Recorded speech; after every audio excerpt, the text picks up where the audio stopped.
कर्म कैसा कर्म करें। तो कर्म कर्तुम अकर्तुम अन्यथा कर्तुम। कर्तुम का अर्थ होता है करने योग्य कर्म, जिसको हमें करना चाहिए, जिसको धर्म अलाउ करता है, आदेश करता है कि ये करणीय है, ये कर्तव्य है, वो कर्म हमें करना चाहिए।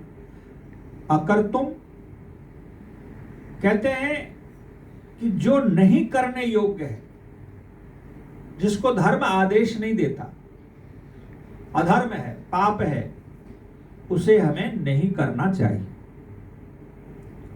अन्यथा कर्तुम का अभिप्राय है कि निष्काम कर्म, जो पाप पुण्य से रहित है।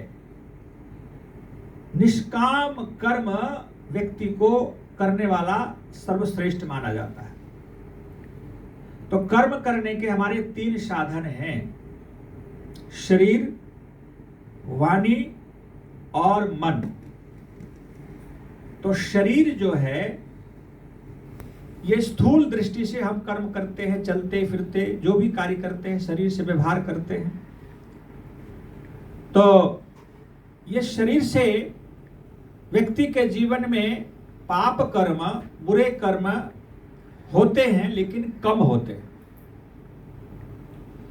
क्योंकि समाज, परिवार, राष्ट्र का भय होता है, डर होता है कि लोग मुझे देख रहा है और मैं कोई गलत काम करूंगा, व्यवहार करूंगा तो उसका पनिशमेंट हमें मिलेगा। तो व्यक्ति शरीर से बुरे कर्म करने से बचते रहते हैं, लेकिन फिर भी होता है, थोड़ा होता है। और वाणी से भी बुरे कर्म व्यक्ति करते हैं, लेकिन वो भी बहुत थोड़ा करते हैं, क्योंकि वाणी का भी प्रभाव लोगों तक जाता है। हम जैसा व्यवहार दूसरे के साथ करेंगे, वैसा व्यवहार मुझे भी मिलेगा। इसलिए वाणी से भी अपराध लोग करते हैं, लेकिन थोड़ा करते हैं, क्योंकि वो समाज, परिवार, राष्ट्र के भय से वो बचता है। किंतु शास्त्रकारों ने, मनुष्यों ने बड़ा चिंतन करके बताया कि मन का क्षेत्र तो खाली पड़ा हुआ है। अब विचार करके देखें कि आपस में बहुत सारे लोग इकट्ठे हैं, लेकिन एक व्यक्ति दूसरे के प्रति क्या मन में सोच रहा है, दूसरे को पता नहीं होता है। तो मन से व्यक्ति अधिक पाप करता है। मानसिक जो कर्म है, वो कर्म को यदि शुद्ध कर लिया जाए, मन को पवित्र कर लिया जाए, तो संसार में सब कुछ पवित्र हो जाता है, उनका जीवन ही पवित्र हो जाता है। इसलिए मन से विचार करके हमें कर्म करना चाहिए। मन में शुद्ध कर्म हो, जो मन में अच्छे कर्म हो। यन मनसा ध्यायते तद वाचा वदति, यद वाचा वदति तद कर्मणा करोति, यन कर्मणा करोति तद्वि संपद्यते। आप जैसा मन में सोचेंगे, वैसा ही वाणी आपके मुख से निकलेगी, और जैसी वाणी बोलेंगे, वैसा ही व्यवहार आपके जीवन में आने लग जाएगा, और उसका फल भी उसी का अनुरूप होगा। इसलिए सबसे कर्म का जो आधार है वो मन है।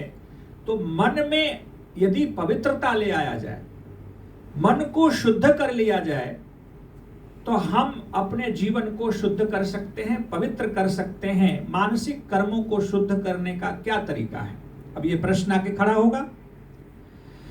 तो मानसिक शुद्ध कर्मों को शुद्ध करने का एक बहुत सुंदर हमारे पास एक टेक्निक है, एक तरकीब है कि परमात्मा को हम सर्वव्यापक मानते हैं। वेद में परमात्मा को सर्वव्यापक, ओमनीपोटेंट, ओमनीप्रेजेंट, सब जगह है, सर्वव्यापक है, आनंद घन है, सर्वज्ञ है, सब कुछ जानता है, ऐसा बताया है।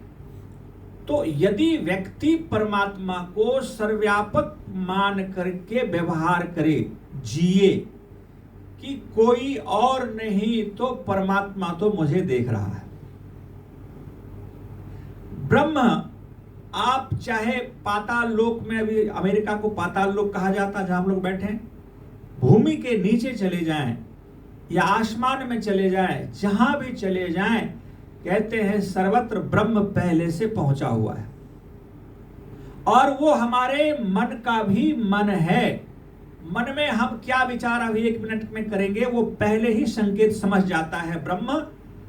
तो यदि परमात्मा को सर्वव्यापक माना जाए, एक्सेप्ट किया जाए, तो हम मन से पवित्र होंगे। व्यक्ति जब अकेलापन होता है तो व्यक्ति के मन में काम क्रोध जागृत होता है। हम जब अकेला होते हैं, लोगों से अलग होते हैं, हमारा व्यवहार कोई भिन्न हो जाता है। लेकिन हम अकेला कब होंगे? अकेला तो हम कभी होते ही क्यों नहीं होते? क्योंकि परमात्मा हमारे साथ। एक उदाहरण बड़ा ही सुंदर आया कि 2 शिष्य थे और दोनों शिष्य लंबे समय तक गुरु के सानिध्य में पढ़ता रहा। एक दिन गुरुजी की इच्छा हुई कि दोनों की परीक्षा ली जाए कि इन्होंने क्या सीखा। दोनों विद्यार्थी को एक एक समिधा, जो 8 अंगुल की समिधा हम अग्नि में डालते हैं, तो वो समिधा लकड़ी पकड़ा दी और गुरुजी ने कहा कि तुम ऐसे जगह जाओ जहां कोई ना देखता हो, इसे 2 टुकड़े करके तोड़ करके ले आओ। दोनों विद्यार्थी निकल पड़ा और वो विद्यार्थी एक तो आश्रम के पीछे गया, जंगल था, इधर उधर दृष्टि दौड़ाई, कुछ भी नहीं दिखाई दिया उसे, और समिधा को, लकड़ी को टुकड़े करके गुरुजी के पास आ गए। कहा, गुरुजी, मैंने इस लकड़ी को 2 टुकड़े करके ऐसे जगह से लाया जहां कोई नहीं था, सुनसान जगह पर मैं इसको 2 टुकड़ा किया, आ गया। एक विद्यार्थी आश्रम से गया लेकिन वो लौटा नहीं। सुबह निकला, दोपहर हो गए, शाम हो गए, अंधेरा छाने लगा, लेकिन वो विद्यार्थी जब नहीं लौटा तो गुरुजी को चिंता हुई, उसको ढूंढो। तो थोड़ी देर में उधर से अंधेरा में वो विद्यार्थी वापस लौटता हुआ आश्रम की ओर आया और उस समिधा को, लकड़ी को तोड़ नहीं पाया। यथावत जैसी समिधा थी, जैसी लकड़ी थी, वैसे लेकर के गुरुजी के पास उपस्थित हुआ और गुरुजी से वो कहने लगा कि गुरुदेव, आपका जो संकल्प था, आपकी जो प्रतिज्ञा थी कि जहां कोई ना देखता हो ऐसे जगह से लकड़ी को तोड़ करके आप ले आओ, तो मैं यही विचार करता रहा, आपका जो शर्त था कोई ना देखता हो, पहला तो देखने वाला मैं था, आपने ये नहीं कहा कि तुम्हें छोड़ करके। मेरे मन में ये प्रश्न उठता रहा कि मैं तो देख रहा हूं। दूसरा प्रश्न मेरे मन में ये उठ रहा था कि आपने मुझे वर्षों पढ़ाया कि जीवात्मा अनंत है, ऐसे ऐसे सूक्ष्म जीव हैं जिसको हम आंख से नहीं देखते हैं, लेकिन वो मुझे देख रहा। तो वो जीव जंतु ऐसे जगह होंगे जिसको मैं आंख से देख नहीं पा रहा हूं, लेकिन वो तो मुझे देख रहा होगा। अनंत जीवात्मा है।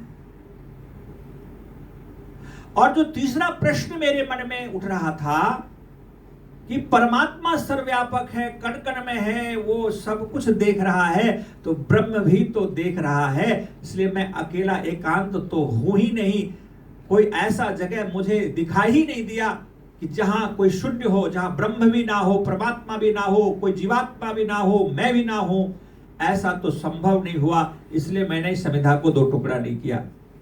गुरुजी अपना हाथ उठाए और उस विद्यार्थी के सिर पे रखा, का वत्स तू पास हो गया।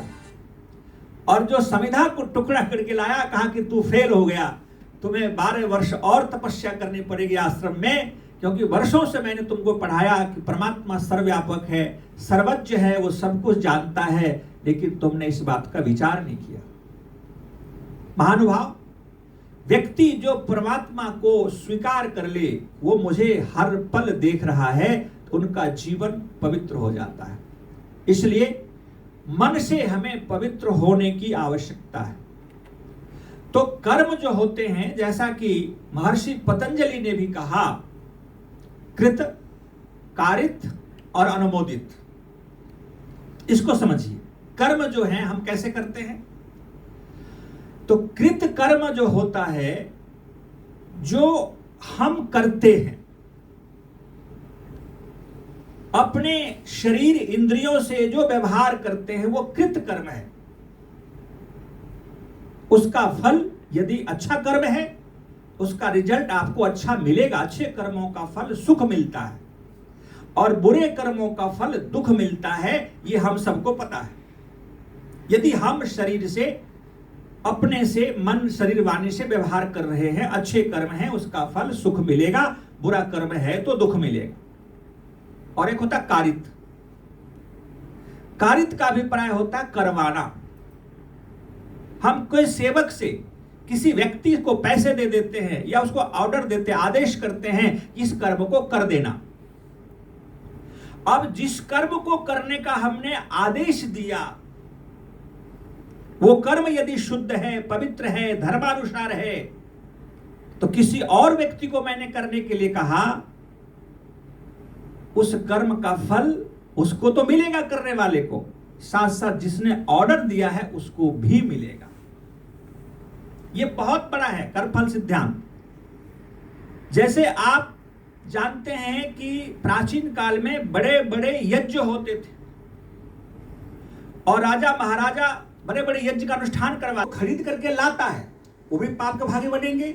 जो उसको पकाता है वो भी पाप के भागी बनेंगे। जो परोसता है वो भी पाप के भागी बनेंगे और जो खाता है वो भी पाप के भागी बनेंगे। और जो टकटकी लगा करके बड़े ध्यान से, वाह क्या स्वाद आ रहा है, खा नहीं रहा है, वो देख रहा है, वो भी पापी होंगे, उनको भी पाप लगेगा। ये 8 प्रकार के पापकृत ये अपने मनुस्मृति में मनु महाराज ने गिना दिया। तो एक मैं एग्जाम्पल दिया कि कर्म देखिए कैसे कैसे होते हैं। यदि पाप कर्म है, हिंसाजन्य कर्म है, तो उसका फल कितने व्यक्ति के साथ डिस्ट्रीब्यूट हो जाता है। तो कर्मफल सिद्धांत बड़े गहन है, गहरा है। गहनो कर्मणा गति, कर्म की गति गहन है। हमें लगता है कि मैंने तो ये पाप किया ही नहीं, भला मुझे कैसे लग गया। बड़े संभल करके चलना पड़ता है। सुखम इक्षन्ति सर्वमानवाः पापम कुर्वन्ति यत्नतः। मनुष्य सुख चाहता है लेकिन प्रयत्न पूर्वक पाप हो रहा होता है। तो पाप कैसे होता है? आज देखिए, अब तो बलि प्रथा रुक गई। अब मंदिरों में लोग, बलि प्रथा अभी भी कहीं कहीं है। अब पशु बलि देते हैं। नेपाल चले जाइए, पशुपतिनाथ, वहां आज भी भैंसों को, बकरे को पशु बलि दी जाती है। अब जो बलि देने वाला लोग है वो मन में सोचता मैं पुण्य कर रहा हूं, भगवान को अर्पण कर रहा हूं, लेकिन वो पाप हो रहा होता है। व्यक्ति को पता नहीं होता है कि मैं जो करने जा रहा हूं पुण्य समझ करके वो पाप हो जाता है। तो गहन चिंतन करने की आवश्यकता है। जैसे आज हमने यज्ञ नहीं किया, आज संध्या नहीं किया,